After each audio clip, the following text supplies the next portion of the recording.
this much. You're getting trolled? Yeah, I don't know. I'm just saying. Like, I don't understand how it's tiring. It's tiring. It's annoying.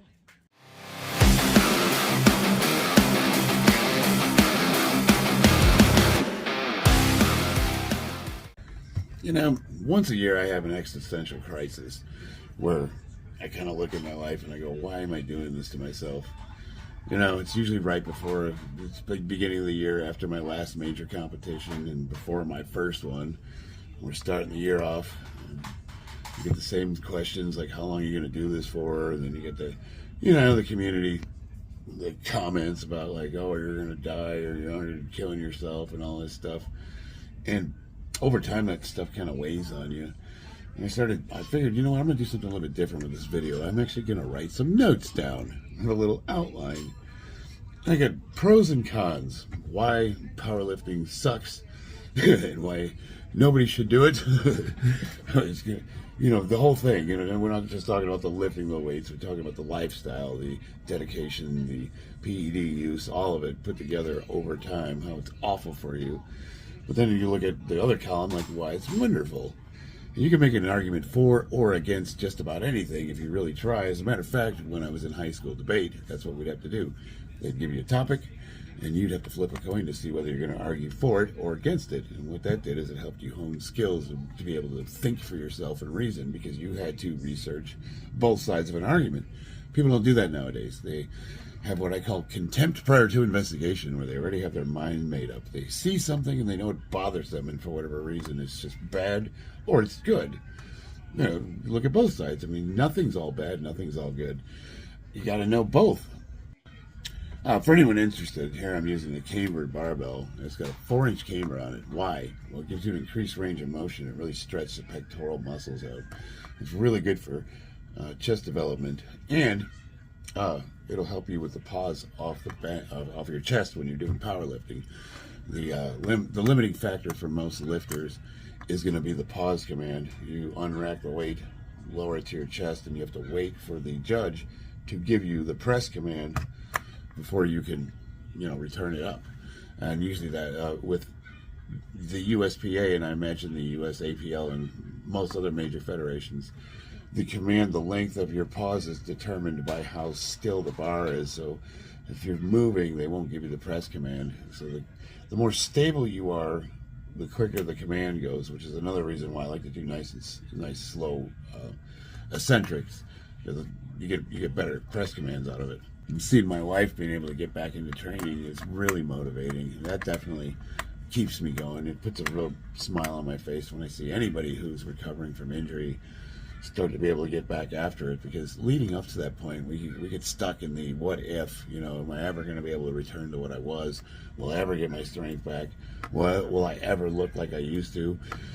And a lot of times as we get older, the answer is no, because we change physically. Most men, they get bigger, hairier, whatever, but that doesn't mean we can't be even better versions. Like I like the way I look now way better than I did when I was a kid, but I would have never envisioned this as a youngster.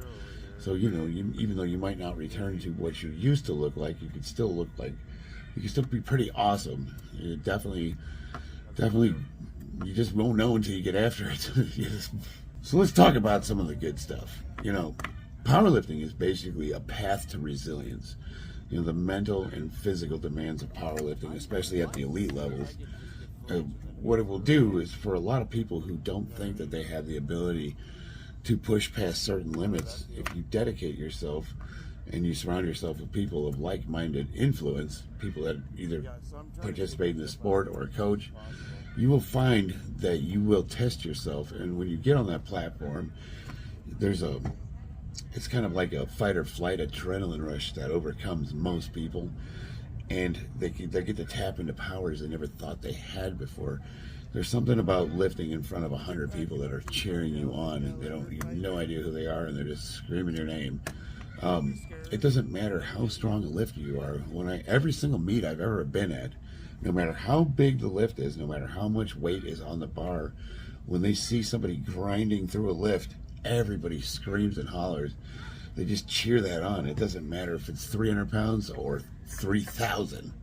You can have an 800-pound deadlift and they'll cheer for you, but they'll cheer the same for the kid grinding through 315 for the first time, and that really gets you going. It's almost addictive, and a lot of people will often tell me after their first competition, man, I just didn't know I was able to do that. I had no idea I could just push that far.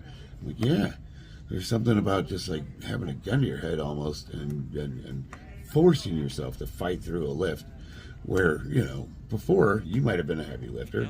Maybe you go to the gym, you lift pretty heavy, but, you know, you're not going to grind out a lift. You're going to stop well before that happens. Most people will. Powerlifters, we're a little crazy.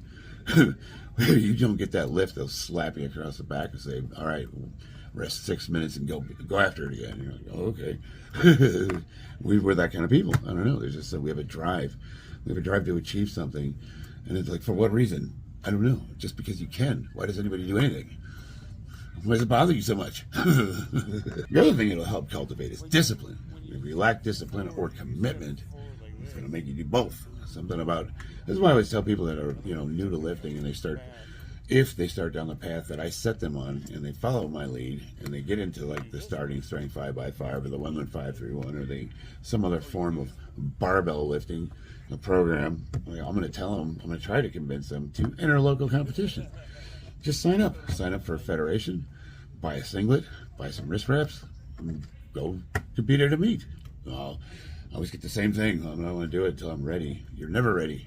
It doesn't matter if you can bench 400 pounds, you're still not enough. It's never enough. I remember when I first started lifting, all I wanted to be able to do was hit 225 because that's what I saw the other guys repping. And then I got 225, and then I saw everybody repping 315. I'm like, whoa. It's kind of like when you buy a Mustang and you think you're, you know, it's finally you got a cool sports car and you see one on every corner the second you drive off the lot. You know, finally, it took me another, a year or two to hit 315. Yay!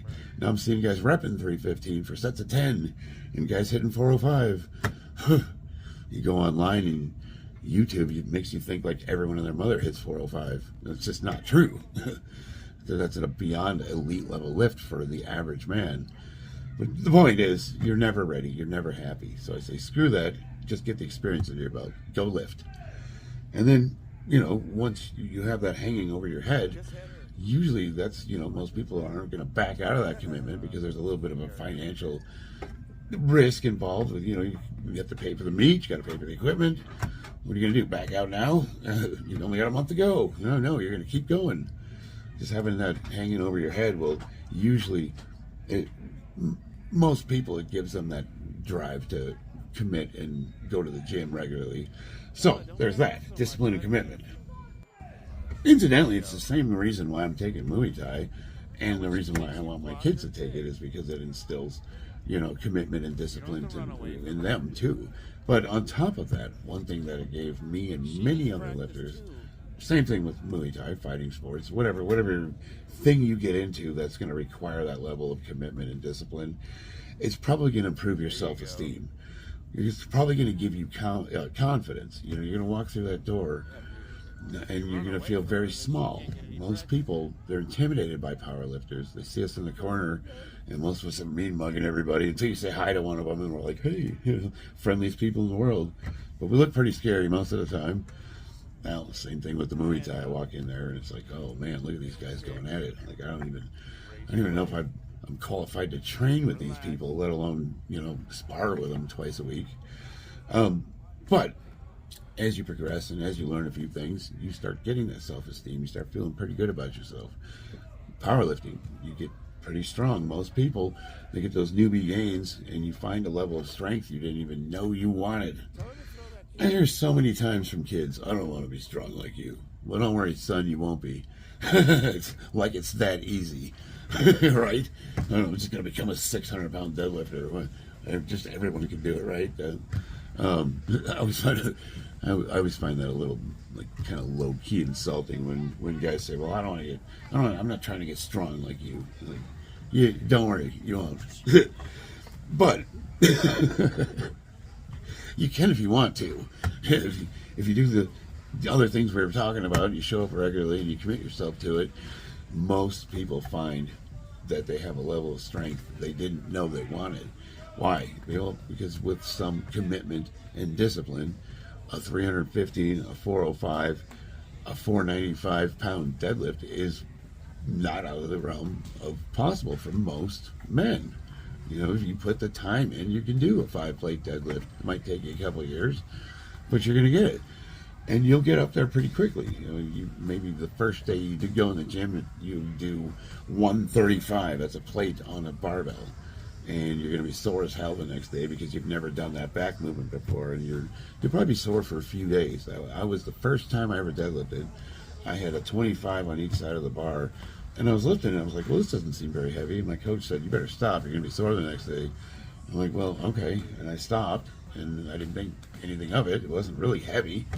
The next day I could hardly walk.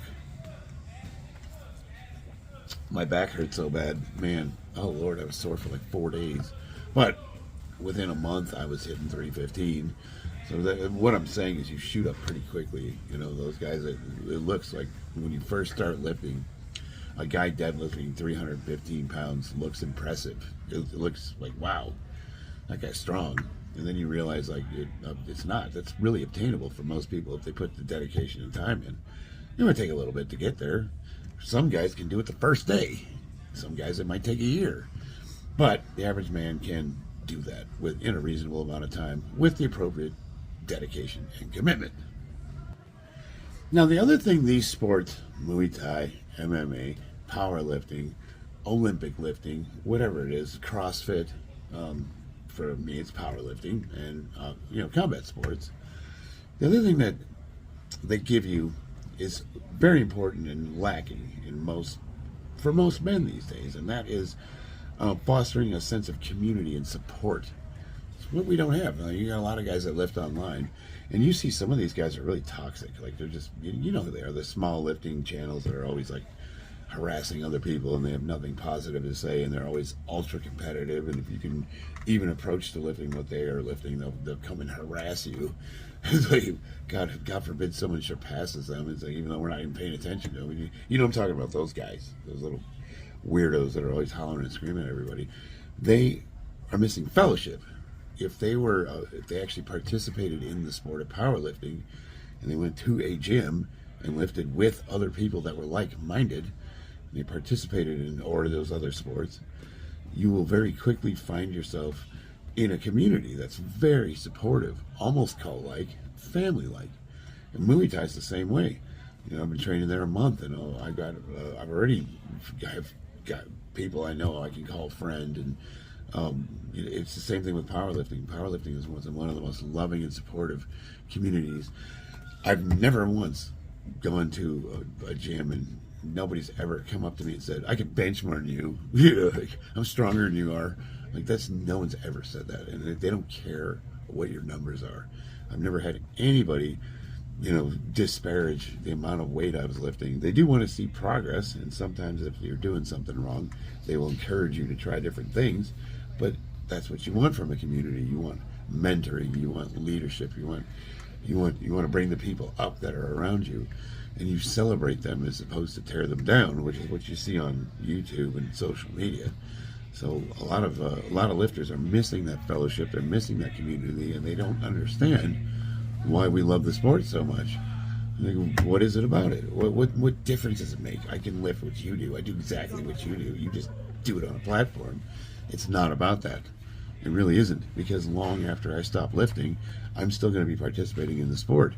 Why? Because I love it. I love the people. I love the atmosphere. And maybe, I won't be lifting, but I'll be coaching, or I'll be judging, or I'll be announcing in a meet, or something. In some capacity, I will always be involved in the sport of powerlifting. I don't know. It's part of me now. Now, if you want to get into like science-based, why is it good to be a powerlifter?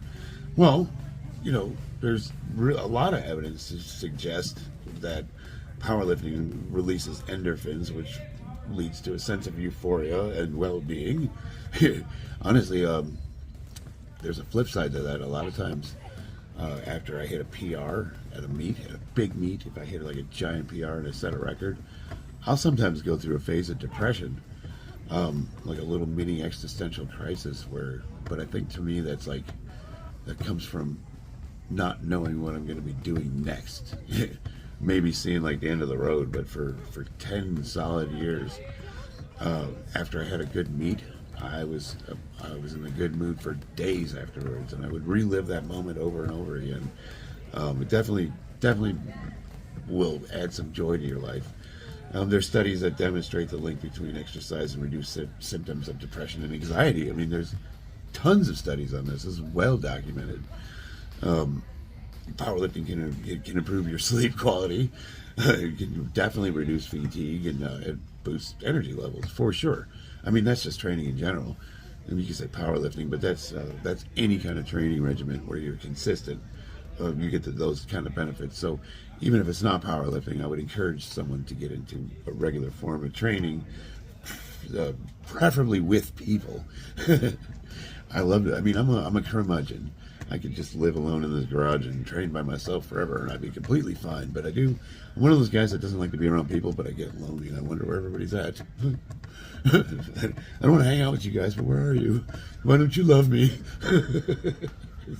It's kind of weird, man. We want to be alone, and we don't want to be alone. Nope. That's why sometimes it's good to be by yourself, and sometimes it's good to be with other people. And thank God we have friends and families who love us, because they pull us out of that nonsense, kick us in the butt, and tell us to get after it. And that's what I'm doing to you right now. I'm telling you, get after it.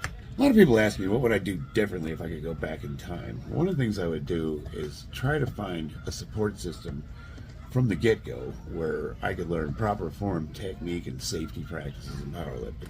I did not. I went into it as an ego lifter, and I probably suffered unnecessarily. So, you, just starting out, yes, you have the opportunity to do it the right way. And the right way is to learn form and function first. Get in with good people that are teaching proper lifting, and you'll have that scaffolding so that when you do decide to become a silverback gorilla, you can put as much weight on the bar as you want, and knowing that you're set up to be as safe as possible. Nothing's 100% safe, nothing ever will be, but go and hide in a hole if you want. Your days are still numbered, so you might as well get out there and live a little. I mean, you can say, like, why do people jump out of planes? There's no logical reason to do that. I mean, people seem to get a lot of enjoyment out of it. Well, it's the same thing with lifting. People tell me, like, when I'm squatting without a spotter in my garage, I've had a couple of comments. You squat without a spotter? Yeah. I'm alone in my garage. What do you want me to do? Like, go in my front yard and holler at people as they drive by and see if anyone's available? We have the homeless guys coming out of the wash. Maybe I can borrow one of him. Hey, Scratchy, you want $5? You want me to wash your windows? No. What I'd like you to do is stand behind me while I lift 600 pounds. So, definitely find a supportive gym environment and seek guidance from qualified trainers. Or, it doesn't have to be a trainer. I mean, most powerlifters would never call themselves trainers. Most of us are just meatheads that have been doing it a really long time, but you don't have to go to school to know how to squat properly. You have to have squatted properly to know how to squat properly. The other thing I would do different is I would learn the importance of listening to my body. I would definitely avoid overtraining and injuries that come from that. A lot of times we get these nagging pains, and we've been conditioned, especially as a Marine, as a man, to, you get those little annoying pains, you just ignore them. And a lot of times, sometimes they'll get worse, sometimes they'll get better, but most injuries that I've sustained started out as very small. Like it was a nagging pain that wouldn't go away, but it wasn't enough to make me consider stopping training. If anything, I felt like I was being a wuss until something went out. Now I realize that the body, when it's in pain, it's trying to tell you something. So you definitely want to learn to listen to your body. You want to learn to set realistic goals and celebrate those milestones when you get them. A lot of people when they have those newbie gains, you might go from 0 to 500 in 6 months, and you think, wow, at this rate, I'm going to be deadlifting 600 pounds in another 6 months. But then you hit that plateau where your body catches up, and you find that going from 500 to 600 is like not going to happen that easy. So you definitely have to learn how to set realistic goals and then celebrate those little PRs when you get them. And people celebrate with you. You're going to learn the power of consistency and dedication to see sustained results over a long period of time. I say slow and steady wins the race. We're not going to trash diet. We're not going to bulk up. And probably not going to gain that fast. But if you see slow and steady linear progression over time is what we're shooting for. If you look back at the last 10 years, I've PR'd every single meet that I've ever competed at, but it might only be by 5 pounds. And you say, well, your last meet, you only did 10 pounds less than that. Yeah, but I still beat it. As long as I'm moving in a positive direction, I don't care if I beat my score by 5 pounds or 50. It's nice when we can have those big jumps, but as long as you're making slow, steady progress over time, you're good to go. And that's the safe way to do it. We want to be doing this for a long time, or we want to have the ability to do it for a long time. So, go back and make those minor things. I definitely would have done those differently. You can't go back, but you can pass on what you've learned to others. Maybe you can save them from the misfortunes you've had. Who knows? At least I can say I told you so. I was going through the video, and I realized I lost the footage of the ending where I tell you guys I got to get to work. I love you guys, and I will see you on the battlefield. Deuces.